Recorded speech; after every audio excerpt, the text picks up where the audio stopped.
O número de novos casos de Covid-19 diminuiu drasticamente. No período de um mês, passamos de uma média diária de cerca de 13 mil novos casos diários para cerca de 1.500. Para isso foi fundamental a redução da mobilidade e dos contactos sociais, cumprida genericamente no país.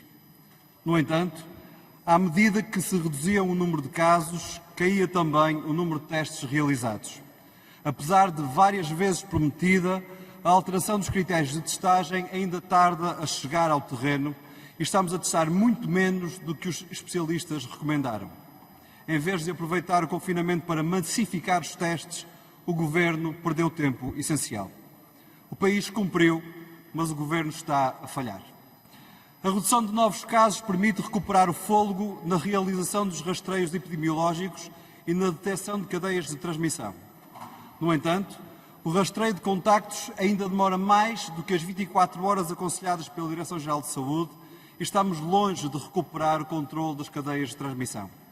A pandemia abrandou, mas o vírus ainda anda à solta sem que o Governo tenha aproveitado o confinamento para recuperar terreno. O país cumpriu, mas o Governo está a falhar. Com o número de novos casos a cair, reduz-se rapidamente a pressão sobre os hospitais. Dos quase 6 mil hospitalizados em enfermarias no início do mês, hoje estão ocupadas cerca de 2 mil camas. Nas unidades de cuidados intensivos, depois de se atingir o número recorde de 904 doentes internados, estamos quase a descer a barreira das 500 pessoas internadas. Ainda são números altos, é certo, mas tudo indica que em meados de março se esteja abaixo da meta das 200 pessoas em unidades de cuidados intensivos. Com o alívio da pressão sobre os hospitais, não conhecemos ainda nenhum plano para recuperar a atividade programada que foi adiada. Respeitar o enorme esforço dos profissionais de saúde é preparar e organizar, em vez de correr permanentemente atrás do prejuízo. No entanto, sobre o futuro próximo, o Governo continua a navegar à vista.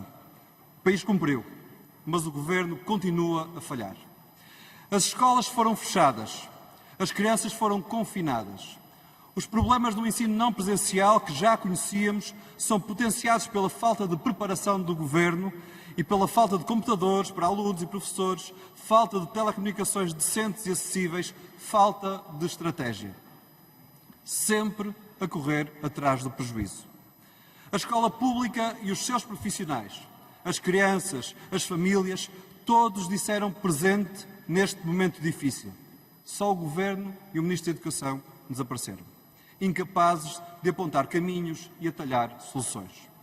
E sem plano para o reabrir das escolas, o Governo também não deu prioridade à vacinação de docentes e não docentes, nem apresentou o caminho para a testagem em massa das comunidades escolares.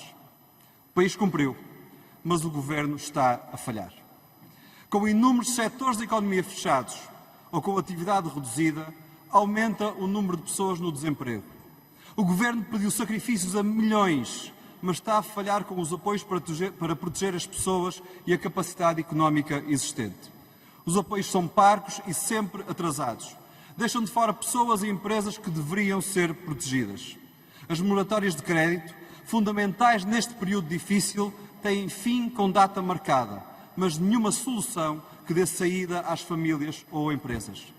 Sempre agarrado à carteira, o Sr. Ministro das Finanças deixa pessoas e empresas na mão, faltando-lhes neste momento difícil. O país cumpriu, mas o Governo está a falhar. Na votação de hoje, o Bloco de Esquerda irá pela abstenção, porque sabemos da necessidade do estado de emergência, mas não ignoramos que o Governo podia fazer muito melhor. Agora que se vê a luz ao fundo do túnel do confinamento, o Governo continua atrasado. Vamos conhecendo os planos de desconfinamento de outros países, o faziamento das medidas ou as grelhas de risco. Mas da parte do Governo português não há estratégia, não há plano. Vacinar e testar em força. Recuperar a atividade programada que foi suspensa no Serviço Nacional de Saúde. Abertura faseada das escolas, começando pelos alunos mais novos, testando a comunidade escolar e vacinando docentes e não docentes. Apoiar, sem burocracias ou demoras, quem perdeu rendimentos e recuperar os postos de trabalho perdidos. Combater o crescimento das desigualdades e da pobreza. ajudar à retoma económica com investimento público. São estas as prioridades que o país reivindica. O país cumpriu e exige que o Governo cumpra também, disse.